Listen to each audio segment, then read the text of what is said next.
Meep, meep. It's a Roadrunner on the Atari ST Show, episode 4.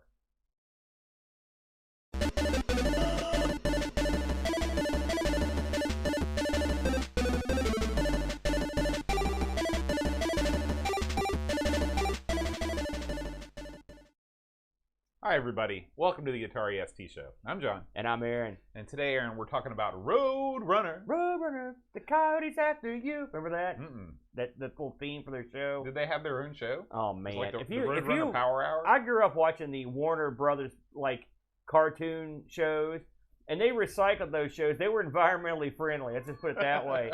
And so you had the Bugs Bunny show, then you had Bugs Bunny and Daffy. Then you had the Bugs Bunny Roadrunner show. Then you just had, but I mean, they're all the same cartoon. Right. It was the Porky Pig, Bugs Bunny, and Speedy Gonzales show. It's the, you know what I'm saying?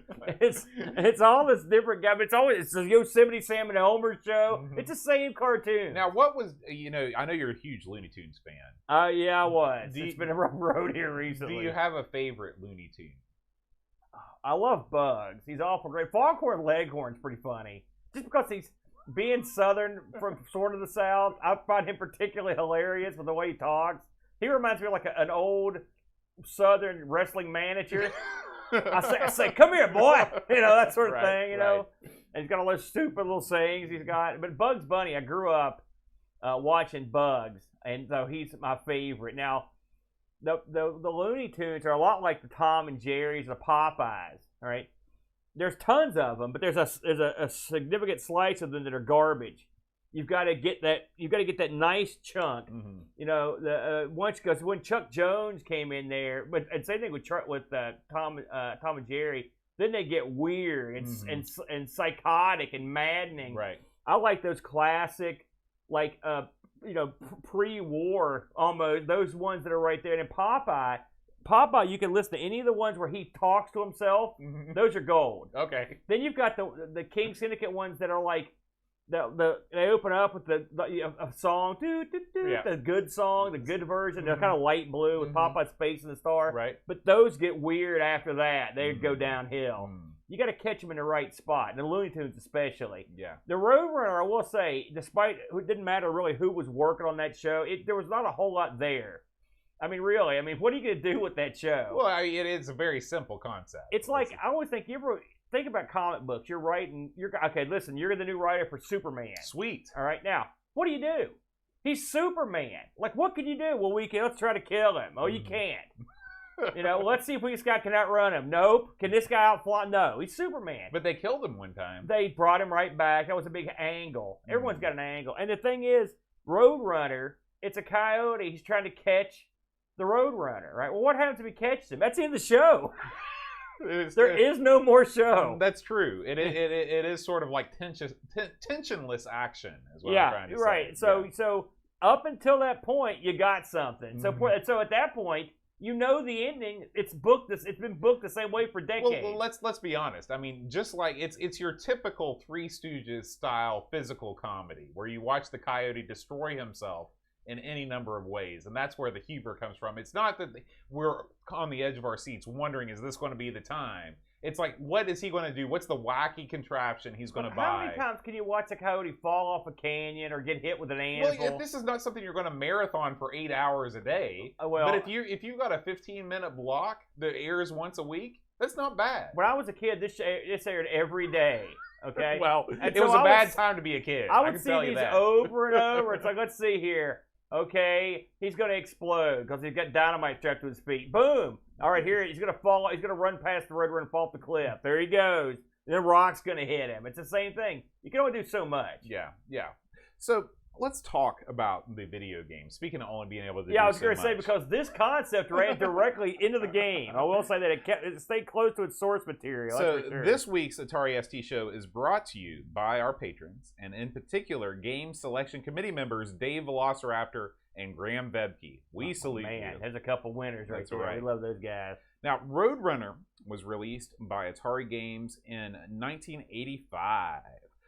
It runs on the System 1 arcade board. This was Atari's first upgradable platform for arcade games that actually debuted a year earlier in 1982. Can you name some other notable System 1 games, Aaron? Well, I had a System 1 machine, Mm-hmm. so I can name some of them. I believe, and you tell me if I miss one, okay? You had Road Blasters. Yep. You had Indiana Jones. Mm-hmm. You had Marble Madness. Mm-hmm. That was the King Dong Right. of that particular machine. You had a game that I remember it had a rat in the title, I think. What was that one Peter called? Packrat. Peter. There you go. I'm sure I'm missing a couple. Those were the only ones that I had listed. Yeah. So you did well, Aaron. Yeah. Very good. Because when I had this, I had the second best game, which is Road Blasters. And I wanted Marble Madness, and all you had to do on those machines, which, by the way, weighed a metric ton. Mm-hmm. Atari built these with cement. Was this the one that had all the gears and stuff No, inside no, of it? that's no, thank God, no. This one just had, but you could put a new board in it, and you could take the marquee and the control panel off and swap them.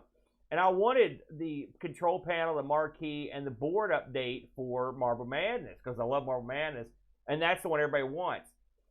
It cost $1 zillion, and that was back in those days to get the Marble Madness one. And so the next one everyone liked was Road Blasters, and the margin of money, the big difference between the two, Road Blasters, they're giving those away. I've owned 3 Road Blasters in my life, separate machines, and I literally sold all of them, because you only can play Road Blasters so much. Yeah. It's a good game, but I mean, It's not Donkey Kong. No, I will say it's not Donkey Kong, that's for sure. We'll just go there. So why did Atari want to make a game about Roadrunner? Well, if you remember your classic gaming history, Nolan Bushnell sold Atari to Warner Communications. Yes. In 1976. I always forget about how early that sale took place. It's real strange to think about. I mean, because when I think of Atari, I think of everything they did after 77 with the 2600. And so Nolan had pretty much out the door. That's right. That's right. They did the R&D before that. But, but it was just that he was basically Pong, and then he was like, bye-bye, I'm making Billy Bob. Well, to be fair, they tried to keep him around, but he was too insane to keep around. So anyway, Warner Communications, obviously the rights holder of all these classic Warner Brothers cartoons. So they're like, you need to start making video games based on these free licenses for us. And that's what they did. Good move. Yeah. I mean, you got to give them that. Yeah. So this project was originally spearheaded by Atari legend and Looney Tunes fan Ed Logg, who was the mind behind Asteroids, Centipede, and Gauntlet. Yeah. Super famous. Yeah, and Gauntlet. Yeah. Indirectly. Roadrunner is, of course, based off the classic Looney Tunes shorts starring Wil E Coyote and Roadrunner, in which Wil E Coyote tries to capture and eat the Roadrunner using a number of ingenious plans involving equipment from the Acme company, which usually backfire and cause grievous bodily harm to the coyote. Do you remember, because Wil E Coyote talked occasionally. Yeah. Now, did you like the ones where he talked? You'd be like, Wil E Coyote, super genius. Again, this was a later development, I read. He spoke. Yeah, he spoke, and he had that kind of crazy accent. I'm not sure if it he was sort of kind of a British accent. I thought it was more of a Latvian. No. Well, I don't know what they sound like. Well, what you just did sounded Latvian. He said, Wil E Coyote, super genius. That's what in my mind, that's what Latvian people sound like. Oh, I don't know. I've never talked to him from Latvia, but it was some sort of accent. Mm-hmm. I'm okay with him talking. Yeah. Because, it's funny, Roadrunner, we talked about Tom and Jerry, another silent cartoon duo. And occasionally, on a rare occasion, Tom would speak. But he always said wacky stuff, but the Coyote would go on for a long he would dialogue. Yeah, he would go on. Yeah. So these shorts premiered way back in 1949. Yeah. They go way back, and they continue to be made to this day. Well, in fact, Aaron, there is a feature film starring the Roadrunner set to premiere on July 21st, 2023, starring John Cena! Wait a minute, this is a live action movie? I think he's going to be computer generated into the film. You're joking. No, it's going to be like Space Jam. Now wait a minute, is it a live action movie? I don't know. Is it like Roger Rabbit? Listen, all I know is he just doing a voice? All I know is John Cena is going to be in it. In my mind, it's like Space Jam. Let's hope the Coyote finally catches somebody with that Acme sledgehammer. Wax a sucker. So, Aaron, you may not be aware of this, but Roadrunner was originally slated to be a Laserdisc game. I am aware of this, yeah. And in the tradition of Atari's Firefox. Right. The idea was that the Roadrunner and the Wile E Coyote sprites would run over actual frames of animation from the cartoon series. Which, and when you manage to foil the Coyote's plan, a scene related to his demise from an actual short would be played, just like the death scenes in Dragon's Lair. That'd be kind of cool. Yeah, I could see that because now, there are Legends games that are superimposed up over footage of a road. Right, so it's been right, done. Yeah. Right. Now, there were downsides to this. Yeah, One was that Firefox was breaking down left and right. Oh, that machine was always broke, and it cost a fortune. Right, and Atari was like, I don't know about this. And then two, there were lots of seek problems on these Laserdiscs where you would die and you'd have to wait like 5 or 6 seconds just for the animation to be pulled up. And it really took you out of the action. I think it would have worked, but I mean, the technology for those Laserdisc games, it was iffy at best. Yeah. I agree. Now, there were prototypes that were sent out, and these were play tested on several occasions. Really? At least one prototype still exists and is playable at the California Extreme Arcade Festival that goes on over in California. Neat. That's something to look up. There is footage of this on YouTube. It looks remarkably similar to the actual game. Basically, the backgrounds just look super, super awesome. Yeah. And then you've got the shorts in between. But there is a grand delay that breaks up the fast action of the game. So I can see why they took it out. Ed Logg, however, was not pleased when they decided to go a different way. I think he was solidly in the Laserdisc corner. So he left the project when they said, listen, you've got to redesign this for a System 1 board from the ground up. He's like, I'm done. I'm out. It explains why, if you look at the credits for this game, there's special thanks to Ed Logg. That's pretty much it. Right. And so they brought on this guy named Mike Haley. Now, Mike Haley was no slouch either. He designed Gravatar, he designed Star Wars, and one of my favorite shooters of all time, he designed Area 51. Oh, man, the gun game. Yeah, the gun game. So I used to play that over at Fox's Pizza Den. Remember that place? Yeah, I do remember. I never liked Area 51 all that much. Really? Yeah, it was a quarter eater. I don't really know if I liked it, but I played it. You know how that goes. Yeah, I do. So let's talk about the gameplay in Roadrunner. Yeah. So guess what? In Roadrunner, you play as the Roadrunner. Yeah. You control the Roadrunner with the joystick. Instead of a normal micro switch or leaf switch stick, this is a sort of an analog stick. Yeah. When you play this thing in the arcade, the further you press the stick, the faster the Roadrunner moves. There's a single button on the control panel that you use for jumping. And the game takes place from a side-on perspective. So you traverse stages in the opposite direction that you normally do in a horizontally scrolling game. You go from right to left instead of left to right.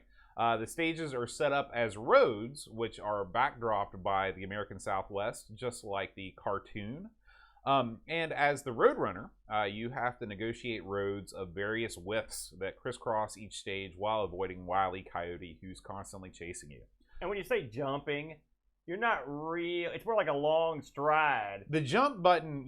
This is not a game. This is not a game where you use the jump button. It's constantly. more like It's not. I don't even think of it. I don't really consider it even a jump button. It's just sort of you use it speedy boost button. There's gaps in some of the levels, but aside from that, it's not as if you're jumping over the coyote and stuff like that. There's no jumping out of the situation you get in. You're pretty much your boat. Yeah, and so. Your job is to basically run from right to left and get to the end of the stage. Now, the coyote, who's your main nemesis, just like in the cartoon, he starts off chasing after you. Then he gets on a rocket. He's got roller skates. He's got a pogo stick. Basically, he's employing all of the classic things that he uses on the cartoon to try and catch you. If he catches you, it's game over. It's not game over. If he catches you, you lose a life. Yeah, and he stupidly, he drags you off the screen going like... Right. And now, there's also other hazards in the game. There's oncoming traffic in some of the levels. And so there's basically cars that are running in the opposite direction. You just have to avoid those. And the part of the mechanics of the game is that you're trying to get the coyote to fall for either one of his own traps, like one of the mines that he's presumably set out, or you're trying to run him into oncoming traffic by ducking out of the way at the last second. And you get bonus points at the end of each level if you are able to destroy him. For every time you're able to destroy him, you get bonus points. Now, there's one final complication of the game. As you traverse each stage, there are piles of birdseed that you have to that you have the opportunity to eat. Each time that you miss a pile of birdseed, your seed meter at the top of the screen goes down by 1. And if your seed meter reaches 0, then you faint and the coyote gets you. So this is a game where it's basically a joystick dexterity game. These roads, apart from the very first level and maybe the second level, the roads get very narrow, and your job is to basically negotiate these roads, pick up the seed, and get to the end of each level before the coyote catches you. Aaron, what were your first impressions of Roadrunner? Well, I have played this in the arcade several times, and via emulation at home. I know in the arcade, I was always impressed with the way it looked. It has a nice cartoony look to it, and the seed meter at the top. If you watch the cartoon, occasionally when you see the Roadrunner eat, he's got a crazy way of eating where he just kind of goes over a pile of food, goes right. Right. It's like a jackhammer type thing. And I always thought that was funny, and they sort of recreate the seed meter, but. And then you think that how can the coyote not kill this guy? Because it's not like the Roadrunner is eating fast. Right. But in the arcade, the stick was unusual, and but you got to build up the speed. I never really liked the controls, if I'm honest. So I was pretty familiar with the arcade. I mean, it's not like a game I played a lot, but I knew about it. So this was it's funny. I'll be honest with you. When we ended up picking this, I didn't know this had any ports to a higher level machine. I think this is the only one that got made to a 16-bit machine. I don't think there were any more. This game was ported to a ton of different platforms. Everything from the humble Atari 2600, which, by the way, it was released in 1989 for the 2600. A late release. It was the last Atari release for the Atari 2600. Really? Yeah. This was also released for the Amstrad, the ZX Spectrum, the C64, and the NES. Right. All got so really, but game. nothing in the 16-bit realm. That's right. No Amiga release, of course. No Archimedes. So I was surprised. There was a DOS release of this. Oh, was there? Yeah, there was a DOS release. The DOS release, well, I think I may talk about that a little bit later. I was surprised, though, getting back to my initial impressions, having played some of the other versions, this is far and away the best looking one. Oh, yeah. It's not even close. Now, is it arcade perfect? No, it's not. It's not as nice as the arcade, but it's certainly passable. And I thought they did a good job. Now, there are some things in the arcade that are woefully missed here. And one of the things is, especially early on, or anytime you get to the big highways, is they took out all the highway lines. And this sounds lame, but when you play this game, you've got to go around getting that seeds. One of the hardest parts, it's the same in the arcade, by the way. One of the hardest things to do is line up the river just to run over the seeds. Right. Because really, that's the game. Mm-hmm. Don't get caught, eat the seed. Mm-hmm. And it's dreadfully difficult to figure out how to get your Roadrunner to get to the seed. It's so wide open in some spots. So this game is you basically got two flavors of game here. You've got no room to move, and you've got lots of room to move. And the downfall of lots of room to move is it's hard to hone in on the exact angle you need to take to get the seed. Mm-hmm. And one thing that the arcade had with those lines is you could sort of use those to guide yourself to see where the seed is. This sounds stupid, but until you play it, you'll understand.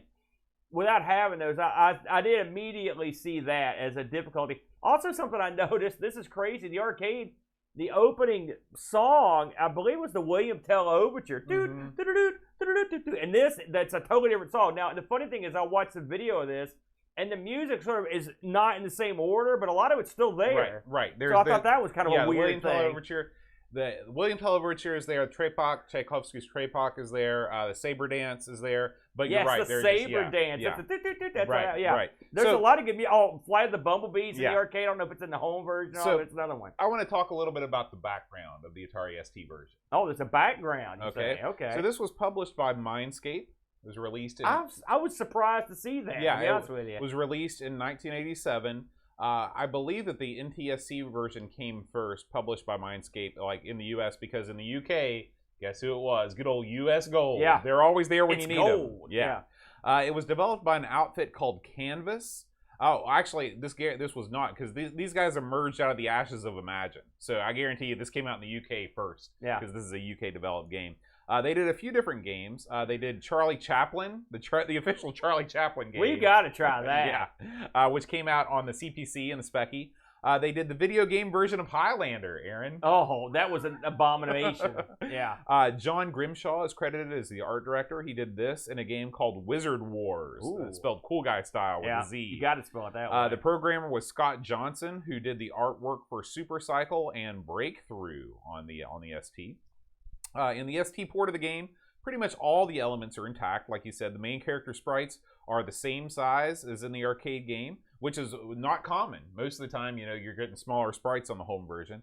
The scrolling works the same way. The music tracks are there, but the ST sound chip, it kind of struggles a little bit to play the classical pieces with the same fidelity as the arcade board, but it's unsurprising. I mean, the arcade board had its own sound board. If you saw the arcade boards to this, they're huge. Yeah, they're huge. Massive. Yeah, this is the last, well, it's not true, but this was amongst the year where you have boards that were like, I mean, they were unbelievably large and full of circuitry. Right. Now, just like Super Sprint, this is another game that if you played it in the arcade and then you came home to play it on the ST, your mind's eye would fill in most of the gaps, and you'd be like, "Boy, this is really close to." The arcade version. They did. I watched them side by side, and it's not perfect, but it's not bad. And like you said, the lanes, the wide areas of the road are missing. The ST version, the colors aren't quite as vibrant. The biggest drawback compared to the arcade version, I think, is the joystick. Since you don't have that analog stick, Roadrunner goes from 0 to about 6 million immediately. To be fair, the arcade stick didn't help. It wasn't that good, I'll be honest with you. But in this game, much like Crystal Castles, it's difficult to be precise with your movements when you're on these narrow stretches of road, and you're going over that seat, and you're like, how am I not picking it up? Yeah, I'm glad you brought that up, because there are very many similarities between this and Crystal Castles, which we covered last time, and not really in the actual game itself, but the control issues, but the fact that the game is it's a very shallow game, and this Atari version suffers exactly the same way as the Crystal Castles version, and the suffering is in the fact that you're simulating a not very good game. Right. And that's my problem with it. Much like Crystal Castles, it was a thin, flimsy game. And you can tell that by, if you look at, we're watching the third level right now. This third level is basically a series of branching pathways. 2 out of the 3 are a dead end. Yeah. But one of them contains seed that you have to go to anyway. And it's just dumb. It's dumb level. It's uncreative level design. This could have been a better concept. I would have liked to have more situations where you have a wide road with oncoming traffic, and you're trying to run the Coyote into traffic without running into traffic yourself. Also, how do you not make this a 2-player game? Yeah. You know what I'm saying? I mean, you've got everything here. Even if you took it home, you could have added that. Give it a little more depth. Yep. But the game is flawed. It's just not. It's not a good game. And I'm guessing, as we talked about the Laserdisc issue, the Laserdisc games aren't deep. Newsflash, all right? And so, but you get away with it because it's a novelty. And to me, it seems like, I've always thought this, is like they took the concept that they had for the Laserdisc game and just turned it into a conventional game. But the concept for a Laserdisc game doesn't have to be that good. And Atari was, this is one of those missteps. Yeah. I never got on with this one. Now, I'm not going to bury the ST version. They did an admirable job, but one would wonder, I guess, just to have some content. But I don't know why you would have ported this anywhere. I don't remember this being a popular game. I never saw anybody playing it. I never heard anybody talk about it. I played this first on the NES. Yeah. I've never tried that version. And even on the NES, as a child, I was not impressed by the gameplay of this game. This was a Tengen release. It was the old unofficial game. And, it just seems like Roadrunner, sort of like Sonic. What's Roadrunner famous for? He's famous for being real fast. But he's not real fast in this game. He moves along. He's not slow, but he's not super speedy. I wish that you could have worked out, and of course you can't make him run at top speed all the time, but it would have been cool to incorporate a turbo button where he could go real fast for a short amount of time. But even then, you can't get to where you need to go when you don't have turbo. You'd have to redesign the levels. What this could have been? I mean, let's put on our designer hats for a minute. You could have made this like a racing game. You could, it would have worked fine. Instead of having a pursuing car, you've got the Coyote on your tail. Right. You still could have had the antics, but you could have put a decent game in the midst. Absolutely. You could have had any number of different angles you could have taken to make this work. and they didn't take any of them. You could have. What would have been fun? What if you play as the coyote? You're setting up traps. Maybe that would be kind of fun.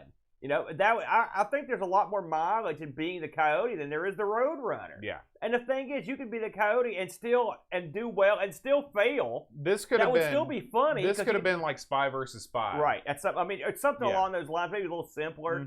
You know, but as an arcade game, what is this? It's a game where you run from another guy. It's like those old games you used to see on the original Ralph Bear Odyssey, where one dot chases another dot around. They just fancied it up, and it's a weak effort. Yeah. And so Atari ST's version, which is fine, but it has to suffer through another one of these games that's just not a particularly fun game to begin with. This game reviewed all over the map, basically. I found 3 reviews, computer and video games, in September of '87. Gave this a 9 out of 10, so they loved it. Generation 4, a mag from the Big F, gave this thing 85 out of 100. And Happy Computer in Germany hated it, 68. Yeah. So, yeah. You know, this is a game that it's not particularly complicated. It's not particularly special. Yeah. Aside from the main character being a famous Looney Tunes character, there's not really much to recommend it. And we're looking at a look at the Tengen release for the NES, and this looks pretty good. Yeah. But and I will say you've got a lot more real estate here than you do on. But I mean, this is not.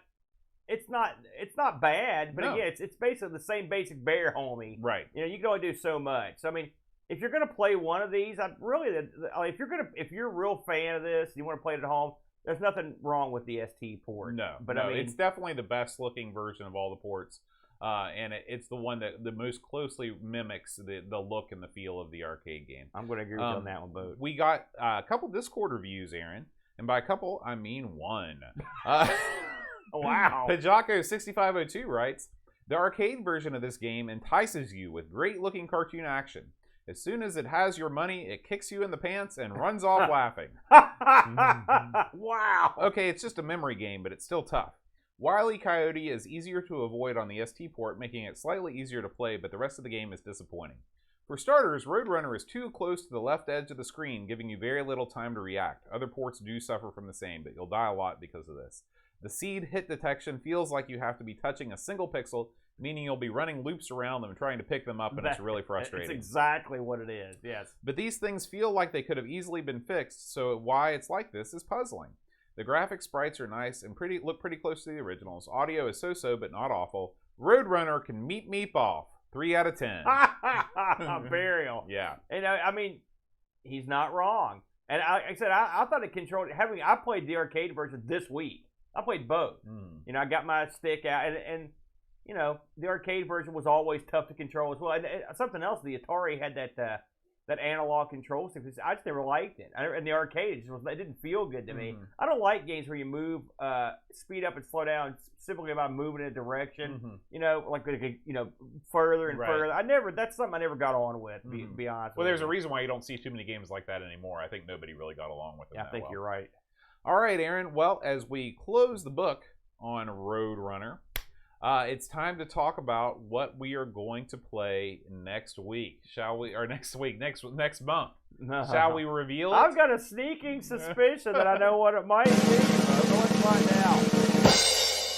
Yeah, look at that. You don't have deja vu, folks. We had some issues getting Sundog to run properly, and it turns out that not just any Sundog will work on the old ST. You have to have versions that don't crash after 20 minutes. You know, with a game like Sundog, we didn't want to just come in here and ham and egg it, because this is a game that you really need to do a good job with. So we're gonna give this one one more month to simmer and cook. And next time for episode 5, we're gonna be back with Sundog Frozen Legacy. Now, listeners, we are desperate to hear your feedback. Please feel free to leave us a comment on YouTube. If you want to, it would be awesome to review us on your favorite podcast server of choice. We are a news show, of course, and the more you can do that, the better people will be able to find us. We release this show in both audio podcast and video form on YouTube. You can look at the entire backlog of episodes at bit.ly/Atari ST Show. And we record live on Twitch at twitch.tv/Amigos Retro Gaming. If you want to support our show, just visit patreon.com/Atari ST Show. We do have a goal up there. If we can get to $200 a month in Patreon support, the Atari ST Show will go from being a monthly experience to a weekly show, which would be super awesome. And that leads us to our ST supporter roll call. All right. So, in addition to our game selection committee members we mentioned at the top of the show, we want to thank all of these fine folks for supporting us. Laurent Giroux, Twilight Zoner, Olivier Massoud, Tim Drew, Retro Jerry, and Bernard Quinn. I want to say Milo Loves Chocolate is in there too. I think I forgot to put him on there. So Milo Loves Chocolate. You don't want to get Milo on there. No. If you like our format and you want to hear more, feel free to check out our other shows. Amigos, Everything Amiga, Our Sinclair, an American take on the ZX Spectrum, The Coco Show, Gaming on the Tandy Color Computer, and ARG Presents, where Aaron and the Brent spin the wheel and make the deal. All these shows can be found on the Amigos Retro Gaming YouTube channel or at anchor.fm/Amigos Podcast. All right, that's it for us this time. Che, make sure you play Sundog. If you're on Discord, leave us a review. We'll see you next time. Make sure you play your Atari today.